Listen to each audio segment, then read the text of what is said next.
सुन रहे हैं रहस्यमयी कहानी शैतानी रस्में। निकी अपना खाना खत्म करके कमरे की ओर जाने वाली थी, तभी सुमित्रा ने उसे रोकते हुए कहा कि उसे अभी निमंत्रण देने जाना है। जब निकी ने सवाल किया कि इतनी रात को किसको निमंत्रण देने जाना है, तो रचना बोली, डायन को। रचना की बात सुनते ही निकी ने हैरानी भरी नजरों से सुमित्रा की तरफ देखा और बोली, डायन? डायन को कौन अपने घर बुलाता है? सुमित्रा तुरंत ही अपनी उंगली से मुंह बंद करती हुई बोली, श्श, डायन सुन लेगी, बहुत खतरनाक होती है वो। हमारे यहाँ डायन बुलाने का ही रस्म है, इसलिए उसे बुलाया जाता है। निकी हैरान होकर बोली, इसका मतलब डायन को घर में बुलाकर उसकी सेवा की जाएगी? मैं कुछ समझी नहीं। सुमित्रा बोली, बहुरानी, घबराने की कोई बात नहीं है। हमने डायन को बुलाया है, लेकिन वो आज तक कभी आई नहीं है। वो इस बार भी नहीं आएगी। हमें सिर्फ अपनी रस्म अदा करनी है और हम वही करेंगे, ठीक है? निकी अनमने ढंग से बोली, ठीक है, अगर आप यही चाहती हैं तो यही होगा। बाकी लोग भी खाना खा चुके थे, सभी अपने अपने कमरे की तरफ चले गए, जबकि निकी और सुमित्रा वहां से चलकर आंगन में आ गए। उसी समय वहां बूढ़ी माई आई। उनके हाथ में एक चांदी का कलश था। उस कलश में चिता की कुछ बची कुची राख रखी हुई थी। सुमित्रा उसके हाथ में कलश देती हुई बोली, तुम्हें ये कलश लेकर उसी जगह जाना होगा जहाँ डायन का वास है। तुम्हारे साथ और 6 औरतें जाएंगी। तभी निकी ने देखा कि बूढ़ी माई के पीछे काली साड़ी पहने 5 और औरतें खड़ी थी। निकी ने पूछा, डायन की ये जगह है कहाँ? सुमित्रा बोली, वो जगह यहाँ से बहुत दूर है। तुम लोगों को वहाँ जाने के लिए गाड़ी का इंतजाम कर दिया है। वो एक रेगिस्तानी इलाका है। रेगिस्तानी इलाके का नाम सुनते ही निकी को डर लगने लगा, वो भी रात को। लेकिन उसने रस्म निभाने के लिए हाँ कर दी थी। उसे वहाँ तो जाना ही था। निकी हाथ में कलश लेकर हवेली से बाहर निकली। उसके साथ में बूढ़ी माई और बाकी सभी औरतें थीं। हवेली के बाहर ही एक खुली जीप खड़ी थी। सभी औरतें उसमें बैठ गईं। ड्राइवर की सीट पर भवानी सिंह बैठा था। सुमित्रा हिदायत देती हुई बोली, भवानी सिंह, गाड़ी अच्छे से चलाना, बहुरानी को कुछ नहीं होना चाहिए। भवानी सिंह उन्हें आश्वस्त करता हुआ बोला, बहुरानी को कुछ नहीं होगा महारानी, हम उनका ध्यान रखेंगे। गाड़ी स्टार्ट हुई और हवेली से निकल पड़ी। अंधेरे रास्ते पर जीप की रोशनी के अलावा आसपास कुछ भी दिखाई नहीं पड़ रहा था। चांद भी अब धीरे धीरे आसमान में चढ़ना शुरू हुआ था। कुछ दूर बढ़ जाने के बाद निकी बोली, माई, कितनी दूर है वो जगह? बूढ़ी माई बोली, यहाँ से बहुत दूर है बहुरानी, अभी तो 2 घंटे का रास्ता है, बॉर्डर से सटा इलाका है। निकी हैरान होकर बोली, माई, जब मालिक यहाँ है, उनका वास भी यहाँ है, तो फिर वो डायन वहाँ इतने दूर क्या कर रही है? तभी एक औरत बोली, असली बात तो ना पता है बहुरानी, लेकिन इतना जरूर पता है कि मालिक उस डायन को अपनी बहन मानता है और वो जगह उस डायन का ससुराल है। सुना था कि कई वर्षों पहले वो जगह काफी हरी भरी थी, लेकिन वो डायन अपने ही ससुराल वालों को खा गई और मालिक के प्रकोप के कारण वो जगह अब रेगिस्तान बन गई है। निकी मन ही मन बोली, क्या कहानी बनाई है लोगों ने। तभी बूढ़ी माई बोली, कहानी ना से बहुरानी, हकीकत से, जब वहां पहुंचोगी तो देख लेना। निकी चुप हो गई। गाड़ी अपनी रफ्तार में तेजी से भागी जा रही थी। निकी को बैठे बैठे नींद आने लगी थी। उसने अपने सिर को अच्छे से सीट पर टिकाया और अपनी आंख बंद कर ली। आंख बंद करते ही वो गहरी नींद में डूब गई।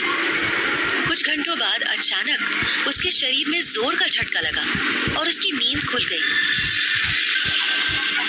उसने देखा कि सामने का पूरा रास्ता ऊबड़ खाबड़ है। उसने भवानी सिंह की तरफ देखते हुए कहा, हम कहाँ तक पहुँचे भवानी सिंह? भवानी सिंह बोला, बहुरानी, उस रास्ते के खत्म होते ही रेगिस्तान का इलाका शुरू हो जाएगा। हमें आधा घंटा और अंदर चलने के बाद वो जगह दिखाई देने लगेगी। निक्की बोली, तुम्हें ये जगह याद है? रास्ता भूले तो नहीं हो? भवानी सिंह बोला, जब आप वो जगह देखेंगी बहुरानी तो आप भी नहीं भूलेंगी। निक्की चुप हो गई। जल्द ही रेगिस्तानी इलाका शुरू हो गया। गाड़ी की रफ्तार रेत में थोड़ी धीमी हो गई थी। शुरुआत में रेत की ऊंचाई ज्यादा नहीं थी, लेकिन जैसे जैसे गाड़ी रेगिस्तान के अंदर जाती जा रही थी, रेत की ऊंचाई भी बढ़ती जा रही थी। अब रेत के बड़े बड़े टीले नजर आने लगे थे। गाड़ी को उस टीले के ऊपर चढ़कर दूसरी तरफ जाना पड़ रहा था। चारों तरफ वीरानी छाई हुई थी। चांद भी अब आसमान में चढ़ चुका था और रेगिस्तान साफ नजर आने लगा था। अचानक निक्की को वहां पड़े कुछ कंकाल दिखाई दिए। निक्की को लगा ये इक्का दुक्का ही होंगे, लेकिन जैसे जैसे गाड़ी आगे बढ़ने लगी, कंकाल के एक के बाद एक ढेर दिखाई देने शुरू हो गए। निक्की अचंभित होती हुई बोली, ये क्या है? इतने सारे कंकाल? भवानी सिंह बोला, ये तो अभी शुरुआत है बहुरानी, आगे इससे भी भयंकर चीजें देखने को मिलेंगी। निक्की बोली, ये जानवरों के कंकाल हैं या इंसानों के भी? तभी बूढ़ी माई बोली, दोनों के। अब चुप बैठो। निक्की चुप हो गई, लेकिन उसे डराने के लिए वही दृश्य काफी नहीं था। अचानक उसे एक दृश्य दिखाई पड़ा जिसे देख उसकी रूह कांप गई। वहां एक छोटा सा तालाब था, लेकिन उसके पानी का रंग बिल्कुल खून की तरह था। शायद वो खून ही था। वहीं उस तालाब के किनारे एक मानव लाश पड़ी हुई थी। गाड़ी उसी तालाब के बगल से गुजर रही थी, इसलिए निक्की को पहचानते देर नहीं लगी। वो चिल्ला पड़ी, अरे ये तो उस तांत्रिक की लाश है। माई ने तुरंत ही पीछे से मुंह बंद करते हुए कहा, चुप, एकदम चुप। यहाँ से डायन का इलाका शुरू हो चुका है। यहाँ बिना उसकी अनुमति के कोई मुंह नहीं खोलता। अब चुप रहो। निक्की बस अब उस डर को महसूस कर सकती थी। उसे इतना तो समझ आ रहा था कि भैरवगढ़ में जो भी रहस्यमयी ढंग से मरता था, उसकी लाश इतनी दूर लाकर फेंकी जाती थी। उसे देख उसका रोम रोम डर के मारे कांप रहा था। कुछ देर आगे जाने के बाद गाड़ी एक ठूंठ हो चुके पेड़ के पास जाकर रुक गई। चारों तरफ ऊंचे ऊंचे रेत के टीले पड़े थे और वो बीच का स्थान नीचे की तरफ था।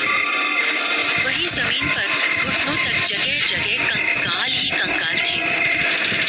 संभल कर चलने पर भी पैर हड्डियों पर पड़ रहे थे। सभी औरतें उस ठूंठ पेड़ के चारों तरफ इकट्ठा हो गईं। उन्होंने बगल में पड़ी कुछ हड्डियों को उठाया और फिर उस पेड़ में जगह जगह बने छिद्र में डालकर एक तश्तरी का आकार बना दिया। एक औरत निक्की से बोली, बहुरानी, अब वो कलश इस पर रख दो। निक्की ने वैसा ही किया। चांदी के कलश को हड्डियों की बनी तश्तरी पर रख दिया। अब बूढ़ी माई ने चाकू निकाला और बोली, बहुरानी, अपना हाथ आगे करो। निक्की उनके हाथ में चाकू देखकर बोली, अब क्या करने वाली है माई? फिर से मेरा खून लेने का इरादा है क्या? बूढ़ी माई बोली, डायन को आवाहन देने के लिए अपना खून तो देना पड़ेगा ना बहुरानी। निक्की गुस्से में बड़बड़ाती हुई बोली, इतना ब्लड अगर ब्लड बैंक में दिया होता तो 4 जान बच गई होती। उसने अपना हाथ आगे बढ़ा दिया और दर्द का असर कम करने के लिए अपनी आंखें बंद कर ली। बूढ़ी माई ने निक्की का हाथ खींच कलश के ऊपर किया और फिर उसकी एक उंगली पर बस हल्का सा चीरा लगाया। उसकी उंगली से एक बूंद खून उस राख के ऊपर टपकाने के बाद बूढ़ी माई बोली, अब सभी औरतें एक साथ इस पेड़ के 7 चक्कर लगावेंगी। सभी औरतों ने मिलकर 7 चक्कर लगाए। 7वां चक्कर लगाते ही उस रेगिस्तान में एक बवंडर सा उठने लगा। तभी बूढ़ी माई बोली, हमारा यहाँ से जाने का समय हो चुका है। इतना कह वो सभी औरतें एक साथ जीप में बैठ गई। भवानी सिंह ने तेजी से गाड़ी वापस भगाई। दूसरी तरफ रेगिस्तान में बवंडर ने विशाल रूप धारण कर लिया था। अचानक उस बवंडर ने उस पेड़ के पास जमीन पर धक्का मारा और अगले ही पल वहां की रेत इतने जोर से ऊपर उछली कि उसके छींटे दूर दूर जाकर गिरे। उसी रेत के बीच में से निकली एक काली और बड़ी चोटी वाली एक औरत। उसकी सिर्फ आंखें चमकती हुई दिखाई पड़ रही थी। उसने पेड़ के ऊपर रखे कलश को हाथ में उठाया और फिर उसके अंदर अपना मुंह डालकर सूंघते हुए बोली, बहुत वर्ष बीत गए ऐसी स्वादिष्ट राख और खून का आनंद लेते हुए। इस रेगिस्तान में सिर्फ रेत से सने खून ही चखने को मिलते हैं। अब समय आ गया है कि फिर से स्वादिष्ट खून का आनंद लिया जाए।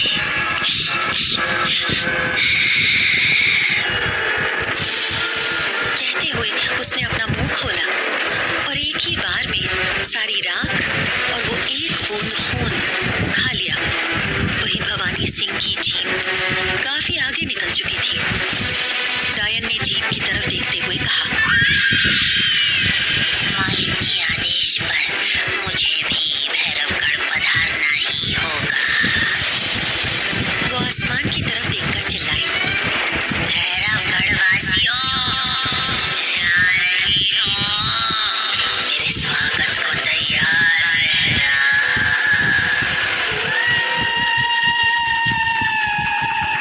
इतना कह वो तुरंत ही अदृश्य हो गई। निक्की को हवेली पहुंचते पहुंचते सुबह हो गई। उन लोगों ने जैसे ही हवेली के अंदर कदम रखना चाहा, सामने दरवाजे पर वही कलश उनका स्वागत कर रहा था। निक्की हैरान होकर बोली, ये कलश तो हम लोग रेगिस्तान में छोड़कर आए थे, फिर यहाँ कैसे पहुंचा? बूढ़ी माई ने जैसे ही कलश देखा, उसका पूरा शरीर कांपने लगा। उसने दबी हुई आवाज में कहा, लगता है डायन ने हमारा निमंत्रण स्वीकार कर लिया है इस बार। अब वो हवेली में जरूर आवेगी। ये सुनते ही निक्की और बाकी औरतों के होश उड़ गए। क्या सच में डायन ने निक्की का निमंत्रण स्वीकार कर लिया था? पीयूष और निक्की की बढ़ती नजदीकियों का इन शैतानी रस्मों पे क्या असर पड़ेगा? क्या होगा इस कहानी का अगला पड़ाव? जानने के लिए सुनिए अगला एपिसोड।